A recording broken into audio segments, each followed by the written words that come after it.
Good afternoon. It's Sunday afternoon. It's a dull and miserable Sunday here in Manchester. You're watching the Fixed Wing Guy channel, and my name is Stuart Lomas. A little bit of a different one today. I promise I'm not going to go down the route of Archie. I've been sent an email by a gentleman called Kenneth Hewitson.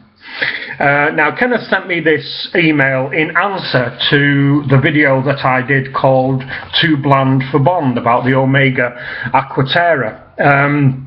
So bear with me a minute, I'll read it out to you and then I will do my reply on video.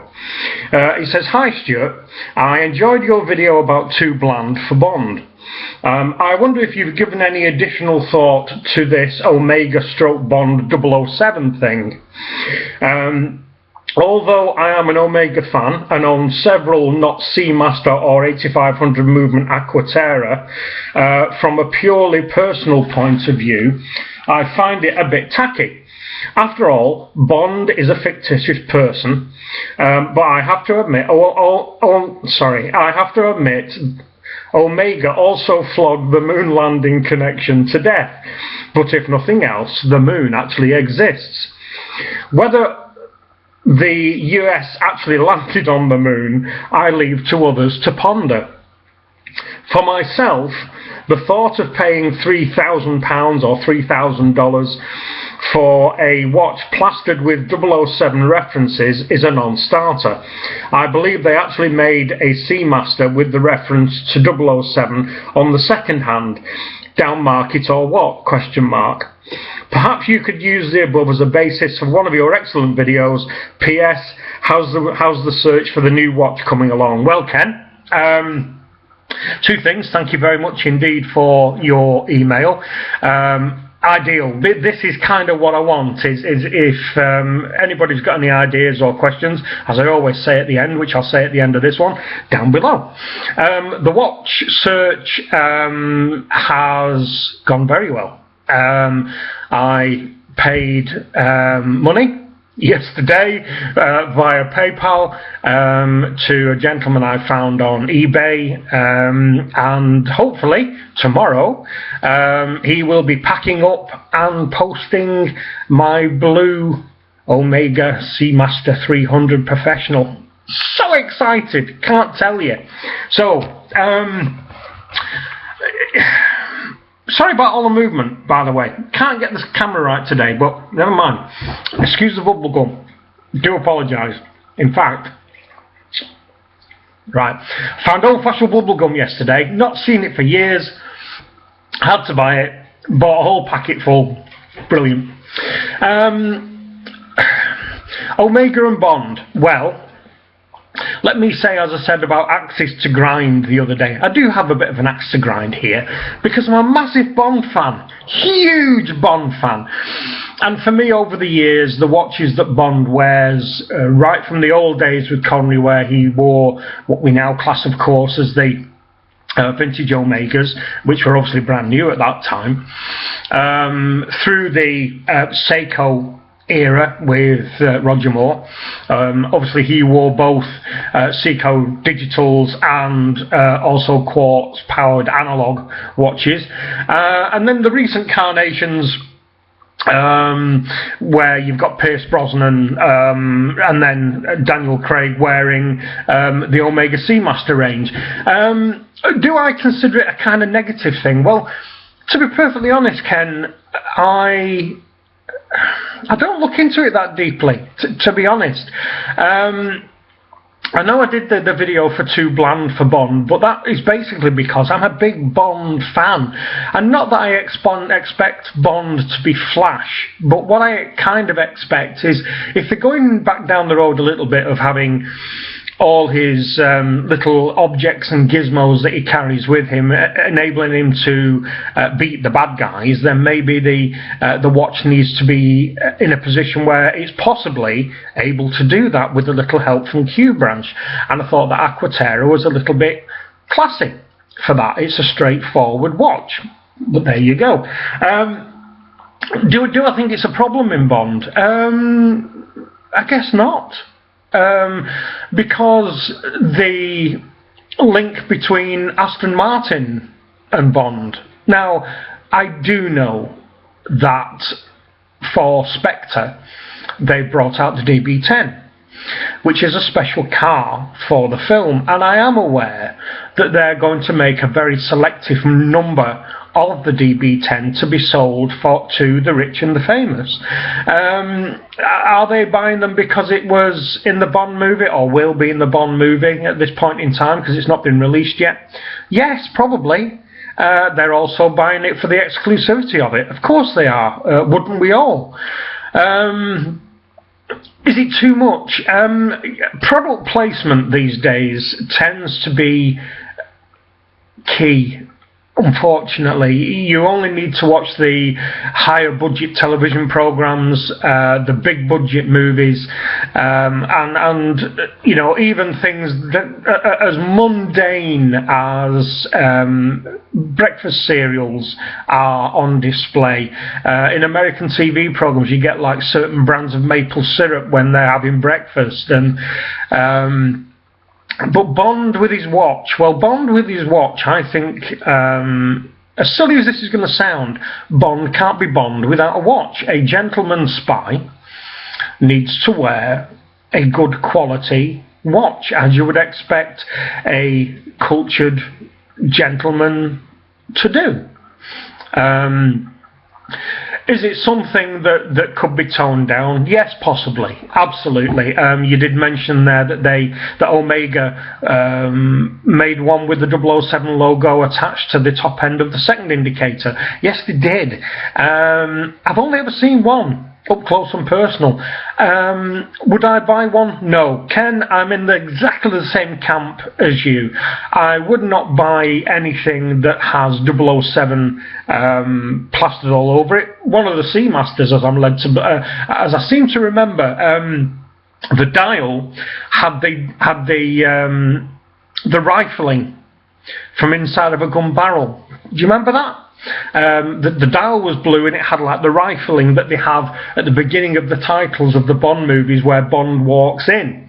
That was actually the dial. Now actually that wasn't too bad, but would I wear one? No, I don't think I would, because I didn't particularly like the rifling dial. I've always liked the very famous wave dial that Omega do.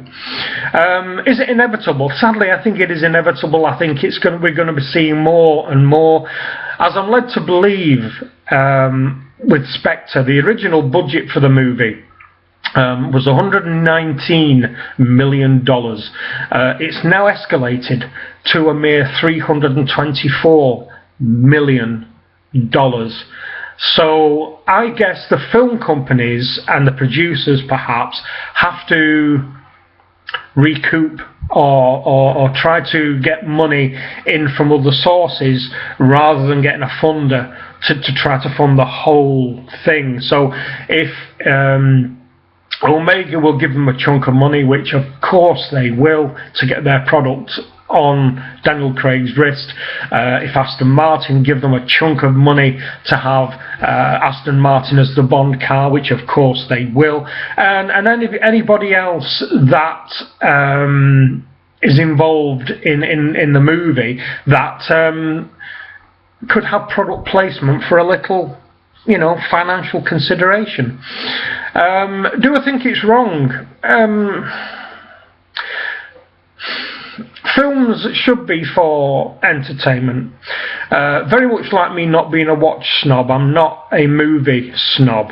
I don't think you should get out there and look for the deeper, meaningful meanings in movies. I go and sit for 2 hours.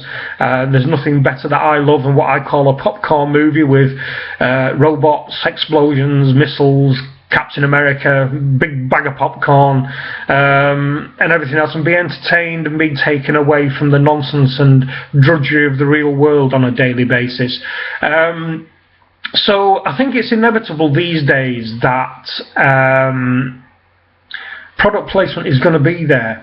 And I think if it wasn't there, the production quality of what we sit in the cinema to watch could be affected, because you never know what amount of money that generates for the movie production company. The Moonwatch, going off the subject a little bit of Bond, but to answer the point that he made that Ken made in his email, yes, they do hammer that.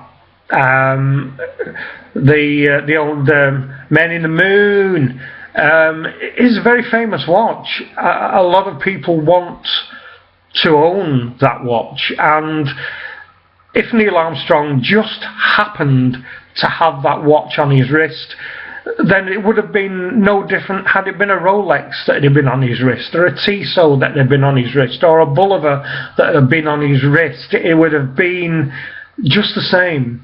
Whatever company made the watch that happened to be on Neil Armstrong's wrist, they would punch away at that particular item as being the very famous worldwide success as the Moonwatch has been. Can we ever escape it? I don't think so. Excuse me. I think it's here. I think it's here to stay. All that I think that we can hope is that it's done as subtly as possible. And where Bond is concerned, if his watch wearing goes down the route of the Roger Moore era, where the watches actually did things, obviously the watches are going to get a little bit more screen time than they get now. They don't get a lot of screen time right now. You get little flashes of them now and again, and little references to them now and again. Like in Casino Royale, when they're on the train, him and Vesta Lynn, she says, "What watch do you wear? A Rolex?" And he says, "No, an Omega." Well, Bond should know better. It's Omega, not Omega. But is that being snobby? Maybe it is. Sorry about that. So, watches being thrown in the Bond mix. It's there. It doesn't bother me. It will bother other people. Unfortunately, if you like Bond, if you like action movies, it's one of those things that you're just going to have to gloss over and kind of live with, I feel. As far as the line about did the Americans land on the moon, I won't touch that today. I may do a video on that later. It's something I have very strong feelings about. But I kind of hope that this has been kind of an all-encompassing kind of video regarding Omega in Bond and product placement and that kind of thing. So yeah, to sum up, it doesn't bother me. It will bother some. Is it necessary? No. Financially, is it necessary? I probably think so. Yeah, I probably think a chunk of cash is given to Eon Productions, who make Bond, to help them along with the costs that are incurred of making movies. If this video's not kind of comprehensive enough, Ken, drop me another video, drop me another email, or drop me a note down below, and I'll revisit the things that I've not really talked about. Any questions about any subject at all, down below. Enjoy the video. I hope you've enjoyed the video. There will be more to come. Going out for lunch today, having some lunch cooked for me by my partner's daughter, which is very nice. So I'm not too sure there'll be another video today. There may be, who knows. So for now, I think that's it. So don't forget to subscribe. Thank you very much indeed for watching this nonsense, and I shall speak to you again soon. Bye bye.